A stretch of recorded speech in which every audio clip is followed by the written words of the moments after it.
Boa tarde pessoal. Hoje, dia 6 do 5, 5h25 da tarde, certo? Venho hoje gravar o vídeo sobre as reações da quinta rodada do Campeonato Brasileiro 2024. E pessoal, foi por uma. Ficou faltando apenas uma na nossa rodada. Simplesmente o Botafogo não ajudou. Então, vamos começar sem mais delongas. 7 jogos, vou tentar falar no máximo 7 minutos, 8 minutos, para não comer muito tempo do tempo de vocês. Então a gente começou a rodada com Fluminense e Atlético Mineiro. Como eu disse, era provável de ser o melhor jogo da rodada. E realmente foi um jogo de 4 gols. Fluminense comeu o primeiro tempo e o Atlético Mineiro foi lá e conseguiu um empate. É como eu disse, um time que está bem montado. Ah, mas levou 2 gols. Sim, levou. Afinal, tem um outro time jogando do outro lado. Não é um time só. Não é um jogo solitário. Não é verdade? Então, aconteceu. O Fluminense conseguiu o segundo gol. Conseguiu 2. O Atlético Mineiro foi lá. E conseguiu o empate. Por quê? Porque o time está ajeitado. O time está azeitado. E quem entra, entra bem. É o caso de Vargas. Quem entrou bem. Fez os 2 golzinhos ali. E manteve o empate. Então, eu coloquei dupla fora, então é o primeiro green. Certo? Bragantino e Flamengo. O que falar desse jogo? Bragantino e Flamengo, a situação é esse. Tite e Flamengo não deu cola. Esse foi o jogo que eu assisti. Eu consegui assistir e o Bragantino poderia ter feito mais. O problema é que o Bragantino é muito, digamos assim, limitado.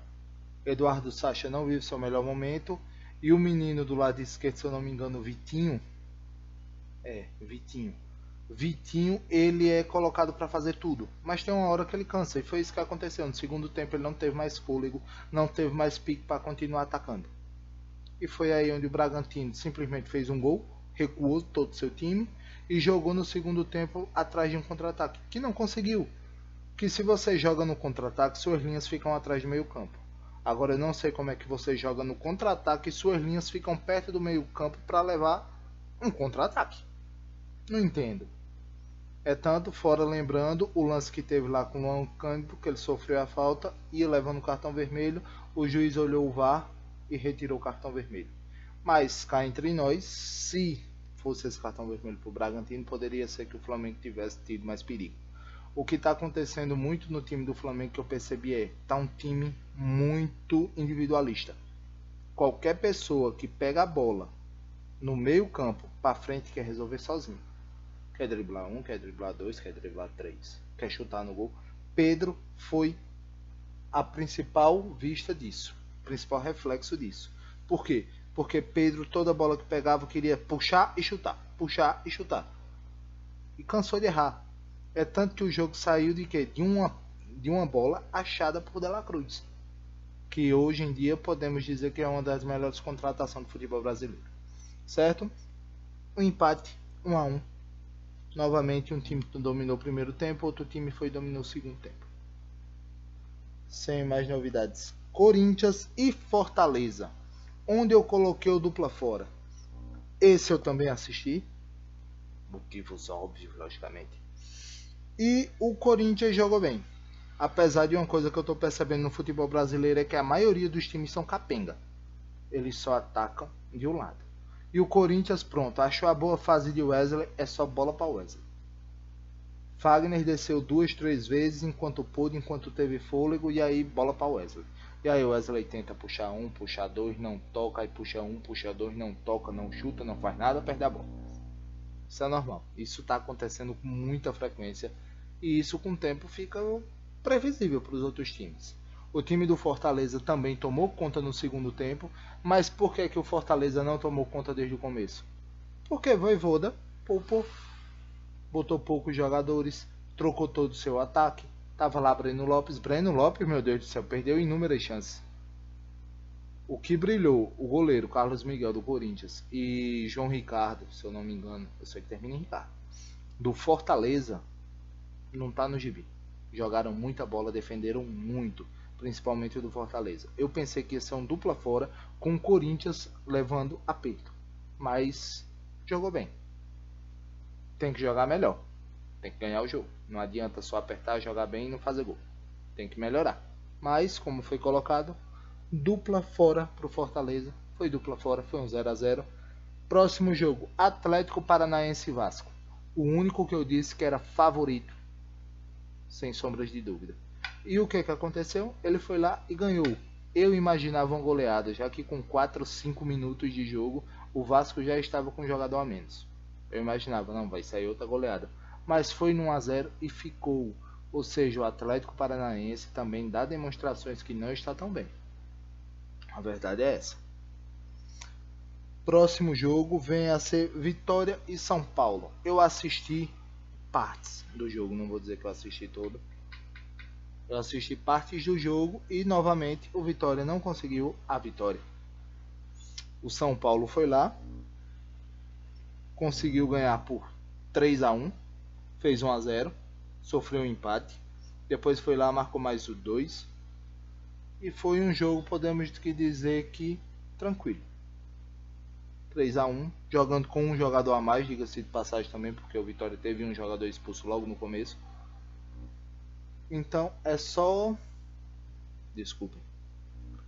Então o pensamento é realmente esse. O Vitória está sem saber. O técnico já falou que o Vitória está reaprendendo a jogar a Série A. Realmente, a dificuldade... Todo time que sobe da Série B para a Série A, a dificuldade é grande.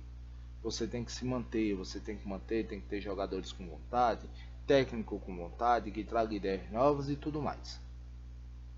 E infelizmente, o time quando vem da Série B para a Série A pensa que se manter daquele jeito vai dar, mas não dá. Ou então pega e faz um monte de reforço datado, ou seja, reforço com jogadores que já passaram da faixa. Isso acontece muito, Amazonas é um exemplo. Mas... aí veio um dupla fora. E aí veio Botafogo e Bahia. Botafogo, pelo que parece, foi o único jogo que desde o começo, fora o jogo do Fluminense e Atlético Mineiro, foi o jogo que desde o começo parecia que ia dar errado. O Bahia abriu o placar, o Botafogo conseguiu um empate e depois, quase no final, Ratão foi lá e fez o segundo. E por quê? Porque desde o começo a derrota estava vindo. Igual esse ao jogo do Fluminense, que também começou ganhando e levou um empate. O Botafogo conseguiu empatar, mas perdeu o outro. Levou outro gol. E o que acontece é, aí para e segura na base da confiança. O técnico tá ganhando, já vinha com 5 vitórias, se eu não me engano. Então o que é que ele parou e pensou? Deixa eu tentar inventar alguma coisa. E foi por isso que ele inventou de botar um zagueiro de centroavante. Não tinha centroavante ali? Não tinha jogadores dessa função ali naquele time? Você tinha que inventar, você tinha que trazer um zagueiro para botar no meio da área, para servir de torre, para bola cruzada. Não vai. O outro time bem postadinho, que era o Bahia, conseguiu ajeitar, fez o segundo, conseguiu uma vitória importantíssima, tá brigando lá em cima agora pela liderança do Brasileiro, que não vale de muita coisa nessa rodada, diga-se ano passado. Então esse foi o meu head. O único head. Cuiabá e Palmeiras, novamente, mais uma vitória do Palmeiras. Cuiabá passa por um sufoco, já é quase, vamos dizer, o primeiro rebaixado. Não vou dizer isso porque eu vou esperar primeiro terminar o primeiro turno. Já vi Fortaleza no campeonato de 2022 fazer coisa parecida e conseguir uma vaguinha lá nas competições internacionais no final do ano.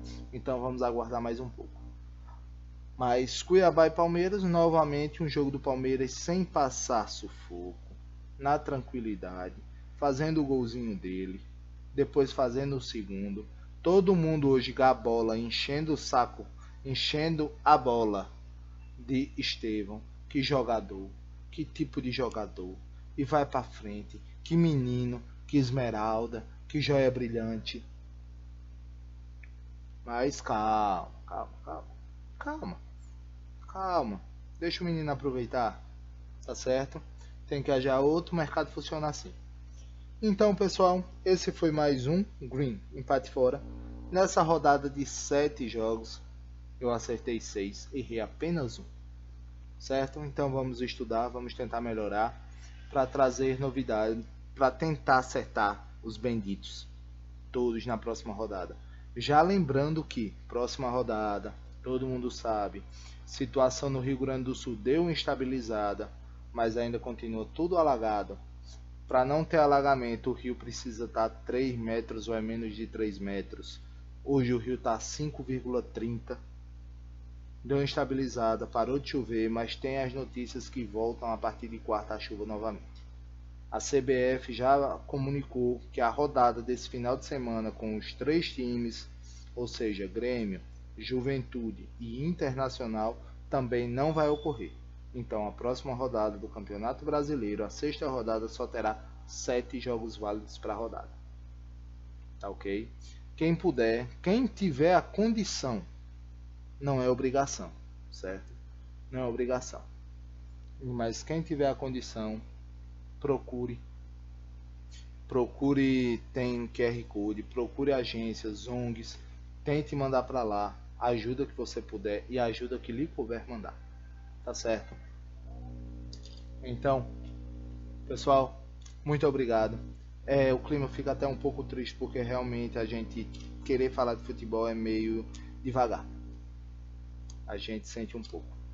Então, mas curte, comenta, compartilha.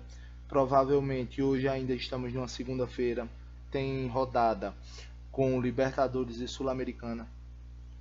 Então provavelmente só vou tentar mandar algum vídeo sobre a rodada do Campeonato Brasileiro lá na quinta-feira, tá certo? Vai ser meu planejamento até lá. Então pessoal, muito obrigado, até mais, boa sorte.